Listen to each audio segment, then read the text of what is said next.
లతకైతే ఇప్పుడు హ్యాపీ. అసలు బిడ్డలు వస్తున్నారంటే ఎంత సంతోషంగా ఉందో. నాకైతే చాలా హ్యాపీగా ఉంది. పాలు పట్టిమన్నాడు సార్. పట్టిమన్నాడా? ఓకే. మా దగ్గర పాలు పట్టించేసేయండి ఇంకా అన్నాడు. వచ్చిన హాస్పిటల్కి ఏమన్నారు? డిశ్చార్జ్ చేస్తామన్నాడు సార్. ఆక్సిజన్తోనే కవర్ అయ్యింది. వీళ్ళకు వ్యాక్సిన్ పుడతానే వేయాల్సిన సూదులు వేసేసినాము. వ్యాక్సిన్ వచ్చేసి రేపు ఈ టయానికి వేయించుకోండి 10 గంటలకల్లా. మళ్ళీ తీసుకొని పోవాలంటారా? మళ్ళీ తీసుకొని పోవాలంట రేపు. అంటే ఇంకా తీసుకొని పోన్నాడా సార్. వీడు చిన్నోడు ఉన్నాడు సార్, పెద్దోడు నాకాడ. ఎస్పీ రాలేదా? వీడిని వదిలేసి వచ్చి తీసుకుపోతా సార్ అని. సరే ఒక 1/2 అవర్ అయినా పర్వాలేదు పోన్నాడు. సరే. హాయ్ ఫ్రెండ్స్, అందరూ ఎలా ఉన్నారు? మేము చాలా అంటే చాలా బాగున్నాం. మీరు అందరూ బాగుండాలని మనస్ఫూర్తిగా కోరుకుంటున్నాం. లత అయితే మేమైతే చాలా ఎగ్జైట్మెంట్లో ఉన్నాం. ఇంకొద్దిసేపట్లో అయితే పిల్లల్ని అయితే రూమ్కి అయితే తీసుకొస్తారనమాట. వాళ్ళని తీసుకొచ్చిన తర్వాతనైతే ఆ హ్యాపీనెస్సే వేరుంటుంది. ఏమంటారంటే డెలివరీ కాగానే బిడ్డల్ని తీసుకొని అయితే వెళ్ళిపోయాం అనమాట. కొంచెం ఉమ్ముని దాయినారు, కొంచెం ఆయాస పడుతున్నారని. హెలెన్ అయితే ఇప్పుడే వచ్చింది. హెలెన్ అయితే ఇక్కడికి వచ్చి ఇప్పుడే వాటర్ తాగైతే పడుకుందనమాట. మా కోడల వాళ్ళ హస్బెండ్ కూడా ఉన్నారనమాట. కొంచెం మాకైతే సపోర్ట్గా ఉంది. కొంచెం ఈసారి అయితే ఫస్ట్ సార్ అంత లేదు కానీ కొంచెం అయితే టెన్షన్గానే ఉందనమాట. అది ఇప్పుడైతే సార్ రౌండ్స్కి అయితే వచ్చినారు. తొందరగా రండి అనేసరికి అయితే హెతాన్షిని తీసుకొని చిన్న మా కోడల వాళ్ళ హస్బెండ్ అయితే వెళ్ళినారనమాట.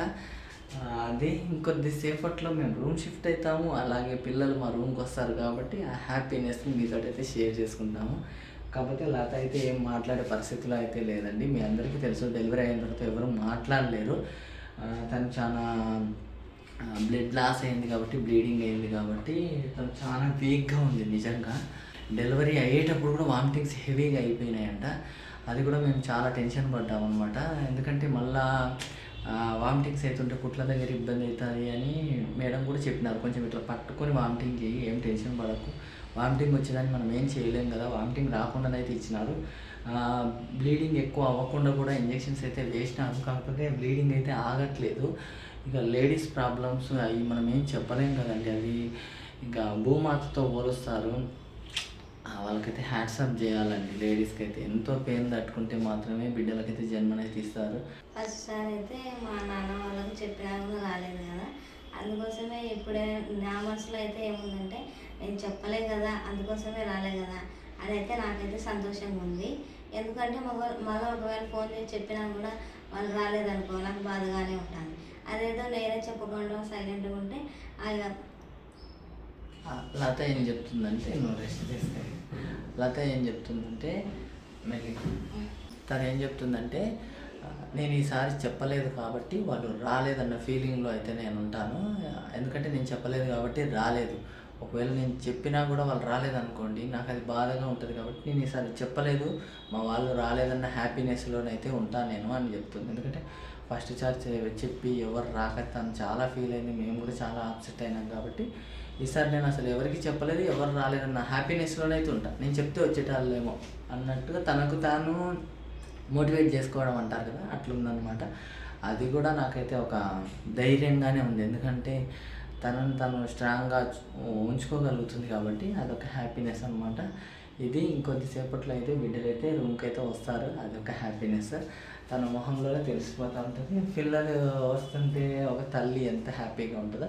ఫస్ట్ సారి ఇదే ఫేస్ చేసినాం. డెలివరీ కాగానే పిల్లల్ని వెళ్ళిపోయినాం అనమాట. కాకపోతే అక్కడ చాలా డేస్ వరకు రూమ్కి అయితే ఇస్తున్నారనమాట. చాలా హ్యాపీ, బాగుంది. కాకపోతే కొంచెం ఆయాసం ఉంది అని చెప్పినారనమాట. పల్స్ కొంచెం తగ్గిపోతుంది, కొంచెం ఆక్సిజన్ మీదనే ఉంచినాము అని చెప్పినారు. ఇప్పుడైతే డాక్టర్ అయితే రౌండ్స్కి అయితే వచ్చినారు కాబట్టి చిన్న అయితే అక్కడికి వెళ్ళినాడు. ఇంకా నేను ఏం చెప్పాలంటే, ఈ బిడ్డల్ని ఆ బిడ్డల్ని జాగ్రత్తగా అయితే చూసుకోవాలి. అన్నీ ఇక మనము ఏమంటారంటే ఒక పెద్ద ఫ్యామిలీ అవుతున్నప్పుడు కొంచెం కష్టంగా ఉన్నా కూడా దాన్ని క్యారీ చేసుకొని అంతా ఏమంటారంటే సరిదిద్దుకుంటేనే ఒక మంచి ఉమ్మడి కుటుంబం లాగా రెడీ అవుతుంది. కాబట్టి ఆ హ్యాపీనెస్తో ఈ వీడియో అయితే చేస్తున్నానండి. పిల్లలు ఎందుకు అంటున్నారంటే రేపటి రోజున మాకు హెల్త్ బాగాలేకపోయినా ఏమైనా కానీ మా పిల్లలు మాకు నిలబడతారు కదా, ఉంటారు కదా. ఎవరు వచ్చినా రాకపోయినా మా మీద ఎంత కోపం ఉన్నా మా బిడ్డలు అయితే మా కోసం వస్తారు కదా. అది మెయిన్ రీజన్ అండి పిల్లల్ని కనడానికి.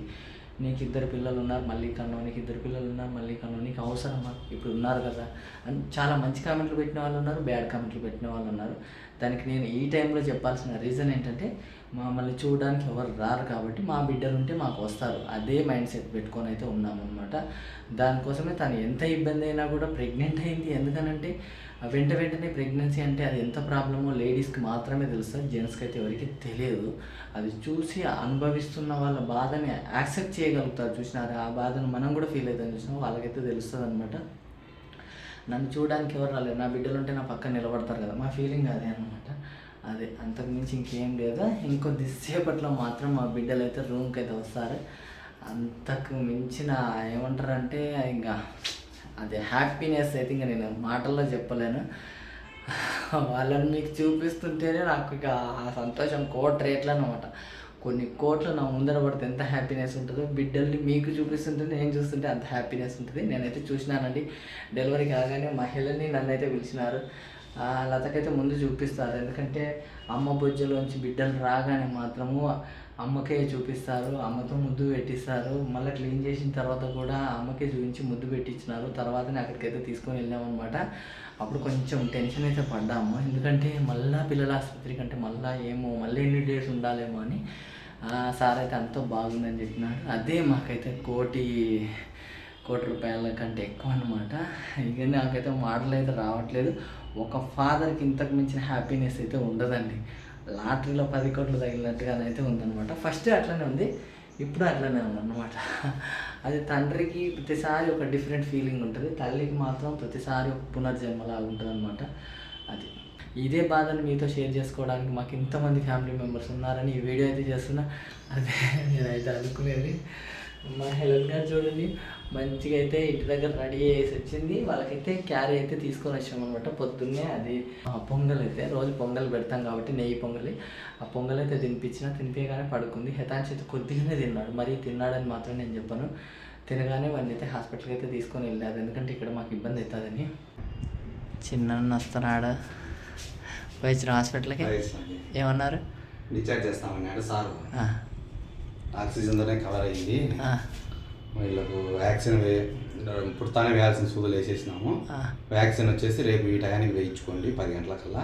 మళ్ళీ తీసుకొని పోవాలంట రేపు అంటే ఇంకా తీసుకొని పోన్నాడా సార్. వీడు చిన్నోడు ఉన్నాడు సార్, పెద్దోడు నాకాడ. ఇంకే ఎస్పీ రాలేదా? వీడిని వదిలేసి వచ్చి తీసుకుపోతా సార్ అని. సరే ఒక 1/2 అవర్ అయినా పర్వాలేదు పోన్నాడు. సరే ఎస్పీ నర్సు ఎత్తుకునేదా బయట, లోపలికి తీసుకుపోతుంటే వద్దు నా తీసుకుపోకూడదని వీని ఎత్తుకునింది. వీని ఎత్తుకొని సార్ పిలిచాలకు వీని బయట ఇంకొక ఆమెకి ఇచ్చేసి నా కాడికి వచ్చింది లోపలికి. వీడు దిగి ఏడుస్తా తిరుగుతున్నాడు ఆసుపత్రి అంతా నా కోసం. పడుకున్నాడు కదా. అబ్బా, సరిగ్గా తినలేదు, సరిగ్గా పిల్లలకు కూడా నిద్ర లేదు, అంతా టెన్షన్. ఇవ్వాలి నాయన, వాళ్ళని తెచ్చి ఈడ పెడితే టెన్షన్ ఉండదు. వీళ్ళని తీసుకొని పోయి ఇంటికాడ పెట్టుకుంటే హ్యాపీగా ఉంటుంది. లతకైతే ఇప్పుడు హ్యాపీ. చూడు, బిడ్డలు వస్తున్నారంటే ఎంత సంతోషంగా ఉందో. నాకైతే చాలా హ్యాపీగా ఉంది. పాలు పట్టిమన్నాడు సార్. పట్టిమన్నాడా? ఓకే, అమ్మ దగ్గర పాలు పట్టించేసేయండి ఇంకా అన్నాడు. ఇంతకు మించిన హ్యాపీనెస్ ఇంకొకటి ఉండదు. నేను రాత్రి సార్ ఏమో తీసుకుపోదాం అనుకున్నా. రాత్రి ఆక్సిజన్ పల్స్ పడిపోతుంది, వద్దు పోతుంది అనుకోండి అన్నాడు. అదేలే, మనం ఇక డాక్టర్ చెప్పిన తర్వాత ఏం కాదని ఎట్లా తీసుకొస్తాం, ఓన్లీ ఆక్సిజన్తోనే కవర్ అయింది పో, ఏం సూదులు గీదులు వాళ్ళలేదు అన్నాడు. పోనీలే, బాగుంటే చాలు వాళ్ళు. బాగుంటే సార్. అలా ఫోన్ వచ్చింది మళ్ళీ.